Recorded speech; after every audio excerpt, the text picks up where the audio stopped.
नमस्कार दोस्तों, स्वागत है आपके अपने यूट्यूब चैनल ढाली मौर्य स्टडी पॉइंट में। आज की क्लास में हम रीजनिंग के 20 प्रश्न देखेंगे।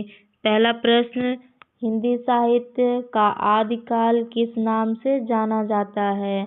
इसका सही आंसर है ऑप्शन ए, वीर गाथा काल।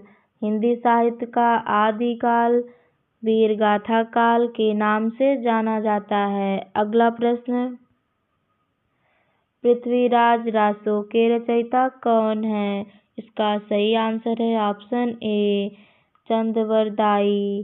पृथ्वीराज रासो के रचयिता चंद्रवरदाई हैं। अगला प्रश्न, भक्ति काल को कितनी धाराओं में बांटा गया है? इसका सही आंसर है ऑप्शन बी, 2। भक्ति काल को 2 धाराओं में बांटा गया है। अगला प्रश्न, सद्गुण भक्ति के कवि कौन हैं? इसका सही आंसर है ऑप्शन सी, तुलसीदास। सद्गुण भक्ति के कवि तुलसीदास जी हैं। अगला प्रश्न, निर्गुण भक्ति के प्रमुख कवि कौन है? इसका सही आंसर है ऑप्शन सी, कबीर।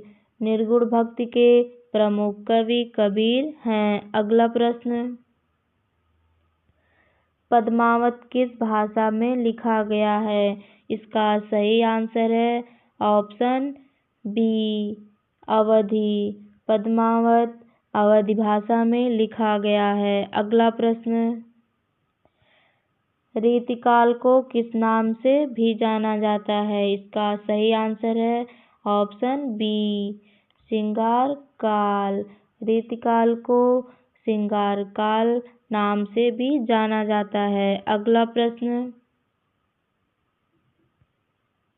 रीतिकाल के प्रमुख कवि कौन है? इसका सही आंसर है ऑप्शन सी, बिहारी। रीतिकाल के प्रमुख कवि बिहारी जी हैं। अगला प्रश्न, आधुनिक हिंदी साहित्य के जनक किसे कहा जाता है? इसका सही आंसर है ऑप्शन बी, भारतेंदु हरिश्चंद्र। आधुनिक हिंदी साहित्य के जनक भारतेंदु हरिश्चंद्र को कहा जाता है। अगला प्रश्न, छायावाद के 4 स्तंभों में कौन शामिल नहीं है? इसका सही आंसर है ऑप्शन डी, बिहारी। छायावाद के 4 स्तंभों में बिहारी शामिल नहीं हैं। अगला प्रश्न, कामायनी के लेखक कौन है? इसका सही आंसर है ऑप्शन बी, जयशंकर प्रसाद। कामायनी के लेखक जयशंकर प्रसाद जी हैं। अगला प्रश्न, राम की शक्ति पूजा किस कवि की रचना है? इसका सही आंसर है ऑप्शन बी, निराला।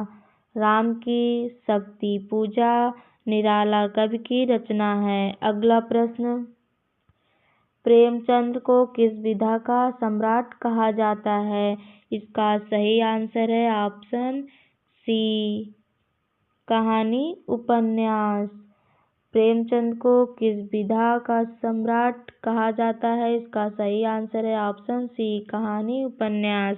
अगला प्रश्न, गोदान उपन्यास का प्रमुख पात्र कौन है? इसका सही आंसर है ऑप्शन सी, होरी। गोदान उपन्यास का मुख्य पात्र होरी है। अगला प्रश्न, साकेत के रचयिता कौन है? इसका सही आंसर है ऑप्शन बी, मैथिली शरण गुप्त। साकेत के रचयिता मैथिली शरण गुप्त जी हैं। अगला प्रश्न, उर्वशी महाकाव्य किसने लिखा? इसका सही आंसर है ऑप्शन ए, दिनकर।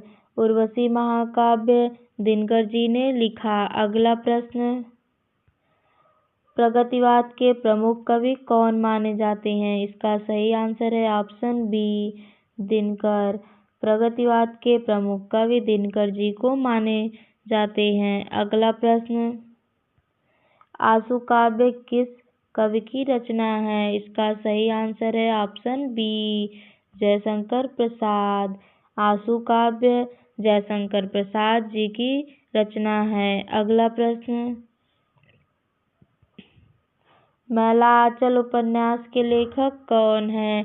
इसका सही आंसर है ऑप्शन बी, फणीश्वरनाथ रेणु। मैला आंचल उपन्यास के लेखक फणीश्वरनाथ रेणु जी हैं। अगला प्रश्न, नई कविता आंदोलन से जुड़े कवि कौन हैं? इसका सही आंसर आप लोग हमारे कमेंट पे लिखकर भेजिए।